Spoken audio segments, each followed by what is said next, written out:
Hello for your feminine. This is Violet. I'm an expert on love, dating, and relationships, and I'm so glad that you're watching because tonight is my favorite topic of all time. Now, I know a lot of times we do these Facebook Lives and we talk about things like what to say on a text or, how to draw a man closer to you or how to be more in your feminine essence, all of which are juicy, yummy, delicious, and important topics.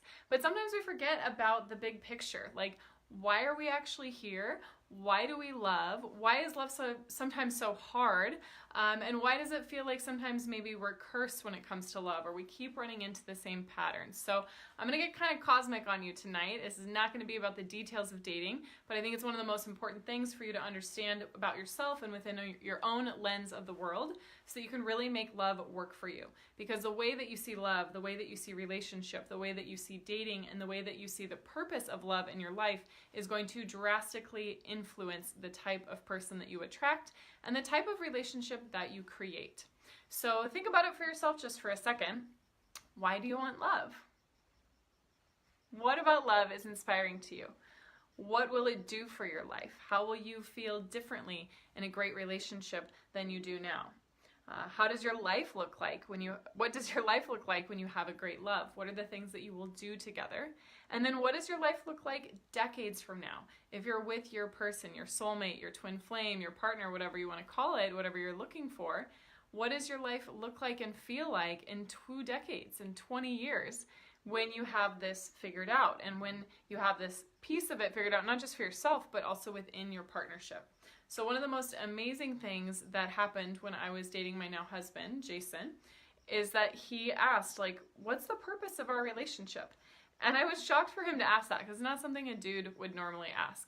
But I really appreciated the question. And I think if we can keep this idea of the purpose of relationship in our hearts, it's going to help us navigate the world of dating with much more clarity and much more sovereignty.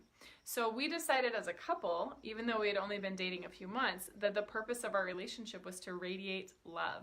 That anyone who came into contact with either of us or both of us together would feel the presence of love, would feel the sense of radiating love to ripple out into our friends, our community, our clients, even bigger than that. Jason is a filmmaker and he has a lot of amazing ideas for short films and documentary films and even full feature films that are all about love and all about consciousness.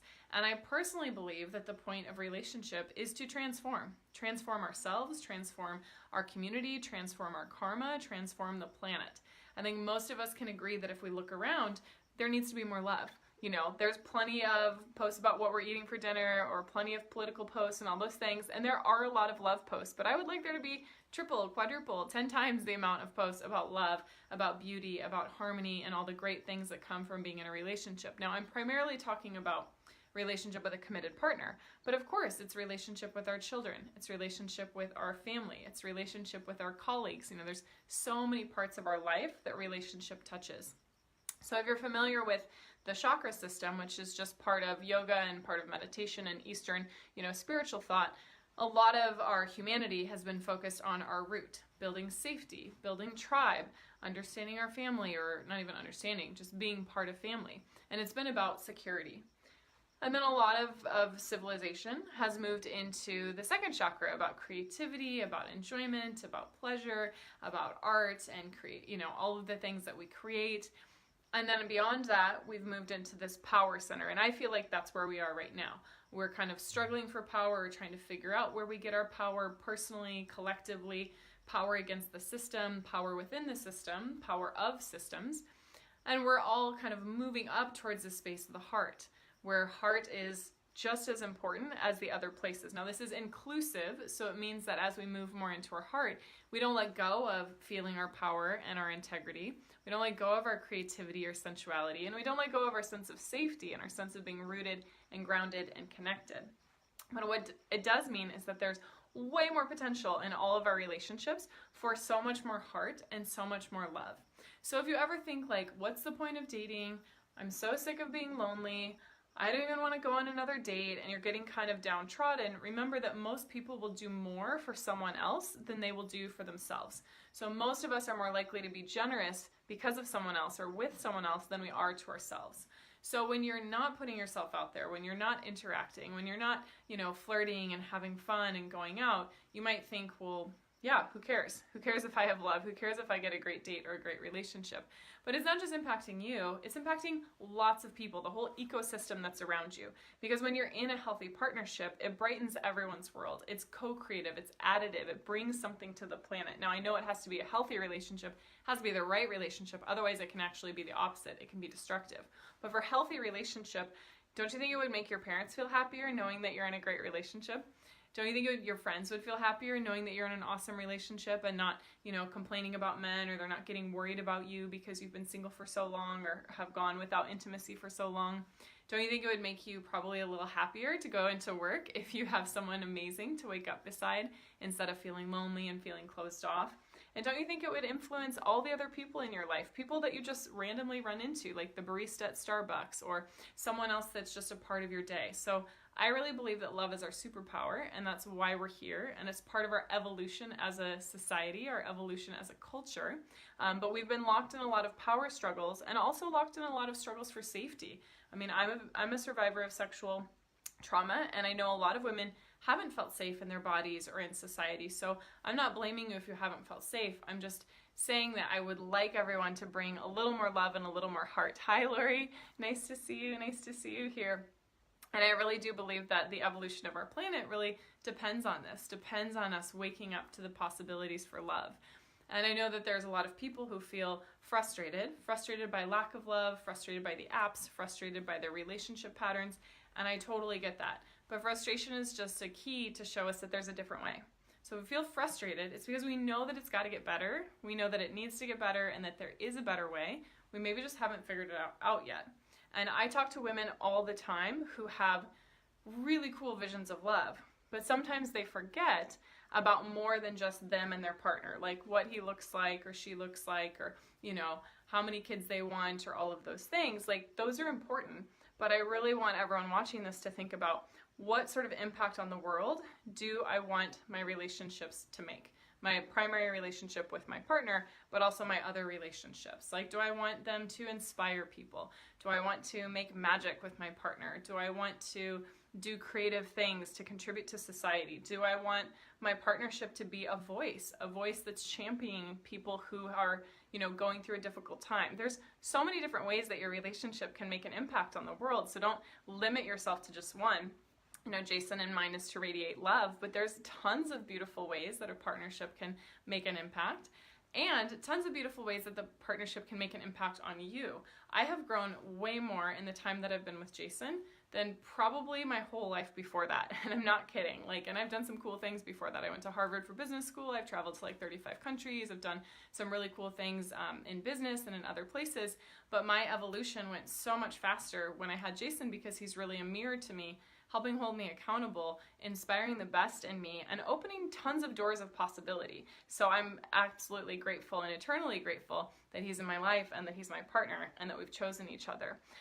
But the other thing is, your partnership can make a difference. It makes a difference on you, but you also can follow this in terms of feeling fulfilled and being in your pleasure. So it doesn't just have to be, what is the purpose of my relationship? If it doesn't feel like that's alive in you, let that marinate, let that brew, let that be something that maybe you discover with your partner. Before I met Jason, if I thought about the purpose of relationship, it was definitely to transform, to grow, but I wouldn't have come up with the idea that it's to radiate love. That's something we co-created together. So if it's not totally crystal clear for you right now, that's okay. Just start thinking about it, start marinating on it. Like, what sort of relationship do you want to have? How do you want to feel? How do you want it to impact the world? And in the meantime, follow your pleasure. So do things that feel good. Stay connected to your heart and to your sensuality. Don't shut that down. I think that when women shut down their sexuality because either they have to, societally it's not okay, or they've been in trauma and they feel scared to connect that with that part of themselves, or they're just not sure what that would even look like. It can have negative ramifications, not just on you because you're cutting off or shutting down a part of yourself, but on society as a whole. Our creativity is related to our sensuality and our sexuality, and our finances are related to our sexuality and our sensuality. And so there are big pieces of your life that are tied into feeling sensual and feeling expressed fully as a woman. Doesn't mean you have to come across as like feeling sexy. It just means being integrated, your sexuality, your heart, and your intuition. So what I want to say about all of that is sometimes we don't know the purpose. Sometimes we don't know this grander thing because we're kind of waiting for our partner to co-create that with us. But what we can do is stay really connected to our bodies, our pleasure, our femininity, and let there be an opening and a curiosity so that the next time you're on a date, you're not just thinking, well, is he tall enough? Does he check all the boxes? Like, what will my friends think about him? Am I bored? But you're also considering, am I going to want to create cool things with this person? Like, do I see there being a possibility of us making an impact on the world? Do we have similar visions for what we want in life and what we want in love? You can't discern all of that on a first date, which is why I think it's important to take time to get to know someone. But I think it's a different lens that's really important when you date, is to look at the bigger picture of the purpose of your relationship and feeling good and in your pleasure as you're getting to know someone in that relationship. So this, again, is one of my favorite topics. I truly love this. I love geeking out about love, evolution, the passion that I have for our planet and our society to transform. And my desire is for every woman to be a part of that. My mission is to end the suffering of abuse and loneliness and these reenactments that we make that might be karmic, or they might be just something that we've experienced when we were young that we keep repeating. So if you're not choosing the right men for you, if you're staying too long, if you're putting up with bad behavior, if you're giving away your power, if you've lost touch with your sexuality, if you've lost touch with your femininity, if you've lost touch with your ability to open your heart and be vulnerable, those are all things that you absolutely can change, and I think must change in order to continue to grow and in order to create a healthy, sustainable partnership. So if that's something that you struggle with in any of those areas and you want some help, just sign up for a free Breakthrough to Love call. And that also goes if you're not sure on your vision. If you're like, I have an idea of what I want, but I don't know what we want to create together. I haven't thought that far, or haven't believed in myself enough to know that would be possible. Then also on these Breakthrough to Love calls, we can hold space for you and help ask good questions of you so okay, here's really what I'm looking for. Here's what it would feel like, and here's the contribution that I want it to make on my life, my partner's life, and in the world. So I love having these sessions for women. My team takes most of the calls now. I hop on some every once in a while, but they're all total rock stars. You might have even seen some of them on some of these Facebook Lives. We had one with Erin and Camila, and we have one coming up in a few weeks with the other Erin Kirk, as well as Camila. So some fun and interesting topics that we're going to be covering. But to make a long story short, I want you to stay connected to your purpose and your pleasure and your sense of possibility in relationship for what it can do for your community, your ecosystem, your family, for the whole planet, and for everyone that you come into contact with. So go ahead and set up a session with us. Go to violetlang.com/talk if you want to hear about some of the ways that maybe you're not stepping into that full purpose and what might be getting in your way, and how we can support you to break through those barriers and break into a great relationship that really meets your sense of your vision. So thank you all for tuning in. Rachel and Tanya and a bunch of others who are watching us, so nice to see you. Sending you lots of love and lots of growth and transformation that comes through relationships. So I will see you all next week. Mwah. Bye.